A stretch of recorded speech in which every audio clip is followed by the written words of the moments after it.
Hello and welcome to the Adrienne Ross Show on the BMG Network. That's the bmgnetwork.com. Thank you for tuning in. Maybe you're watching on the BMG Network's YouTube channel or listening on a podcast platform. However you're tuned in, I'm glad you are. And I'm going to start by reading a review. This one comes from Regina Bryan. Regina writes, Adrienne's the real deal. Adrienne presents the hot topics of the day with warmth, fun, and compassion. It is a pleasure listening to someone who cares and presents with a common sense approach. Wherever you stand politically, I highly recommend listening to Adrienne. She's the real deal. Thank you so much, Regina, for that wonderful review. I am so thankful that you took the time to write it, and I'm even more thankful that you are enjoying the podcast. It means so much. And I'm going to ask others to do the same. Please leave a review. Go to Apple Podcasts or Audible or Spotify or wherever you listen that allows a review and a rating.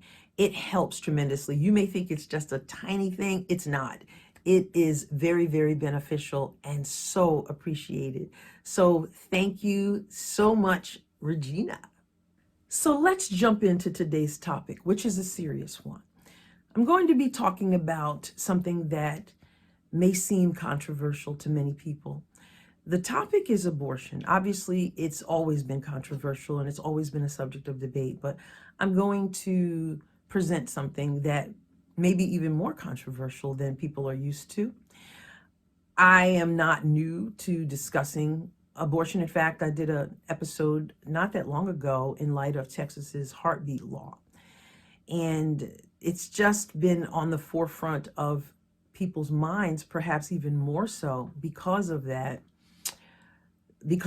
law. So let's dig in. And what I want you to do is I want you to hang with me through this whole thing, because again, I'm going to present something that may seem controversial. And if you don't lean in to what I'm talking about today, if you don't lean in to really hear what I'm saying, you're likely to misunderstand what I'm saying. And I don't want you to do that. Okay.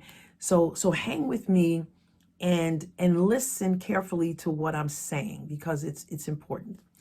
The first thing I want to say is that there is no condemnation to those who have had an abortion and have acknowledged that it's wrong and have asked God to forgive them and to repent. I never want to come across as someone who is just condemning people who have been down that route.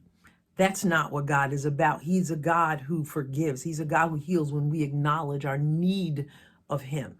So having said that, let me move on to what I want to talk about. And I'm going to start with this simple sentence. Abortion is wrong. It's wrong. God is the author of life, and the science even reveals that life begins at conception. So snuffing out that life is wrong, period. I make no apologies for saying that. But I want to address something that I hear often from pro-choice or pro-abortion, whatever term you choose to use, people. And I know people say, there's nobody who's pro-abortion, and to that I say, you know what? There are people out there who have signs up and scream out, shout your abortion, and even celebrities who get involved in that. So you can't say that there aren't people who are pro-abortion, because anybody who would say shout out your abortion and they're celebrating it, obviously they're pro-abortion. Whatever term you choose to use. I'm talking about those who are not pro-life. And you often hear people who are pro-choice, pro-abortion say things like, those pro-life people, they don't want any abortion, but they only care about babies in the womb. Once they're born, they don't care about them. They just throw them to the wolves. They don't care. And first of all, that's just wrong. I mean, I couldn't name a person who would, I don't care about people after they're born. And nobody says that. Okay. And we'll talk in a moment about why the opposition to life says something as ridiculous as that. But you hear that, and that's a justification for them for abortion, because, those pro-life people, they're not willing to help. They're not adopting kids. they don't care, and they link adoption with abortion. And then, so if you don't adopt, then you should sit down and shut up because you have nothing to say. Or they don't give to these agencies, and they don't help women who find themselves in these circumstances. So, they just care in the womb. They don't really care. They're hypocrites. And again, first of all, that's wrong. It's not true. And I'll get to my second point in a moment. Why is it not true? Listen, I know many people who adopt, okay, and whether they adopt because they're pro-life because of the abortion issue, whether they adopt because they can't have children, whether they adopt because they just love children, whatever their reason is for adopting, there are people, and I know them, who adopt. They care about kids. They care about family. They care about these babies.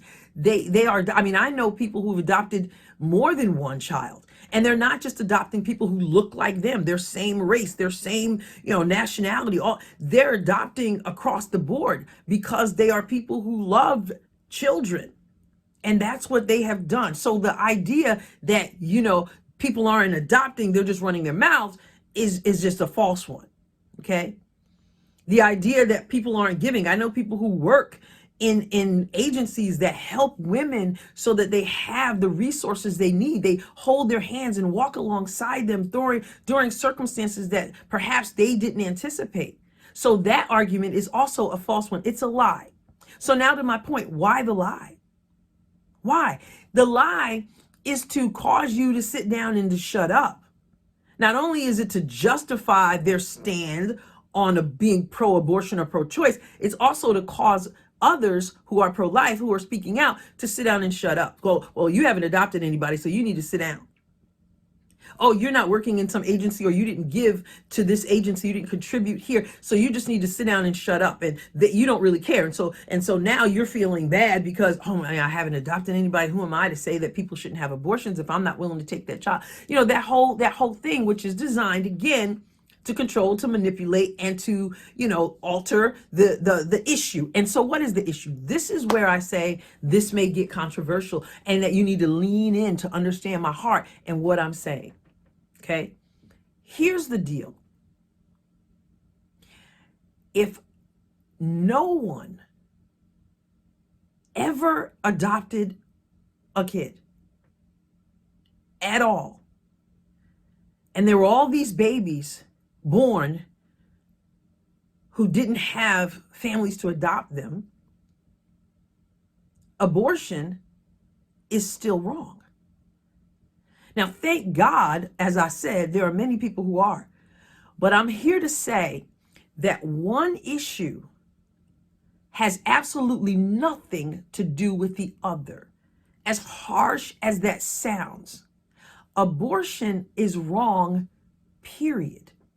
But see, the opposition to life tries to conflate the two and tries to say, well, if abortion were so wrong and you really believed it, then you should be doing this X, Y, and Z. And if you haven't done X, Y, and Z, now this is justification for abortion, and then you just need to sit down. Well, they are not the same issue. If I never adopted a single child, if no one ever adopted a single child, God forbid, abortion is still wrong. It's wrong if no one ever even gave a dime to the cause, God forbid. Abortion is still wrong. Do not allow yourself to be of the mindset that they want to put on you, that it's the same issue. And that mindset is that unless you're doing X, Y, and Z, then this is okay. And that's incorrect. Okay? You know the saying, two wrongs don't make a right? It applies here.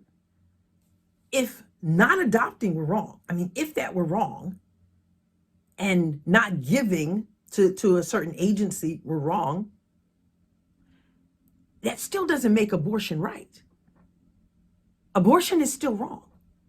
Now, again, I'm grateful that there are people who are giving, who are opening their lives, their homes, their hearts, their finances to help to bring in, to love on these babies because they care. I'm so grateful. But again, that's not a requirement for abortion to be wrong. We've got to establish the fact that abortion is wrong. I'm tired of the opposition trying to silence people who are standing on truth, trying to silence people who are standing on truth by throwing out these outrageous claims and putting things together that have nothing to do with one another. Life matters. God says, before you were formed in your mother's womb, I knew you. I already had ordained you. Life is there. And so in and of itself, that's a conversation that we have to have, that abortion is wrong. Okay? And we need to protect life, whether anyone adopted at all. But again, that argument that they're not is wrong. It's faulty. And I know for a fact that it is. People are adopting multiple children and loving on them and giving and serving. Okay? But it's still not the same issue. It's not the same issue. And we've got to make sure that we don't allow pro-choice, pro-abortion, whatever you want to call them, people to govern the conversation and to try to justify and to try to cause you to sit down and to shut up by throwing that out and throwing that in your face and trying to make you feel like a hypocrite. They're two totally different issues. Okay? Totally different issues. Now, next week, the next podcast episode, I'm going to have a guest. Okay? I told you that there are people who are adopting. Okay? And here's a family, a husband and a wife. They have 10 children, most of whom are adopted. 10, I said 10 children, most of whom are adopted. And they also started an agency to help in adoption. Tell them that people aren't adopting. Tell them people aren't serving, people aren't giving. Again, it's a different issue from abortion, but I want to transition from that conversation, that separate conversation of abortion. We'll talk about that, yes, but we're going to transition into adoption, into the work that they're doing, and so that you can see for yourself what's going on, how people are loving, how people are giving. And I want to highlight these people because they're in the trenches and they're loving on babies. And it's a wonderful thing. It's going to be a fascinating interview. So you don't want to miss next week's episode. Okay. Next week's episode, I'm going to have this guest, this mom, I say mom, because she's doing a whole lot of momming with 10 kids. And God bless her and her husband. So you'll get to meet them next week. All right. Thank you again for tuning in. And like I said, this might seem controversial. I hope you heard my heart here. I hope you heard what I was trying to say, not diminishing the importance of adoption and giving and helping at all. I'm just saying that that's a separate issue from abortion, regardless of whether anyone ever adopted or not, God forbid. But regardless, abortion is still wrong. And I also want to leave with you with what I had said earlier. For those who have had abortions and have repented, there's no condemnation in God. God heals, he delivers, he forgives, he wraps people up in his love, and so there's no condemnation, but we still have to stand on that truth. And that truth is that life matters. And God is the author of life. And science even indicates that life begins at conception. And therefore, abortion is wrong. It's wrong. And so I smile because there's hope for those who have been there and experienced that. But I also come out against those who try to conflate issues that should not be. All right. So thank you again for tuning in to the Adrienne Ross Show on the BMG Network. And be sure to check out the BMG Network and other insightful, thought-provoking podcasts, great content that we're bringing you all the time. All right. Don't forget, next week, my guest. It's going to be good. God bless you. Abundant. The Adrienne Ross Show was produced and edited in the BMG studio. The music was provided by Kevin MacLeod. Find more episodes of The Adrienne Ross Show at thebmgnetwork.com and major podcast platforms. Be sure to tune in regularly You don't want to miss even one episode.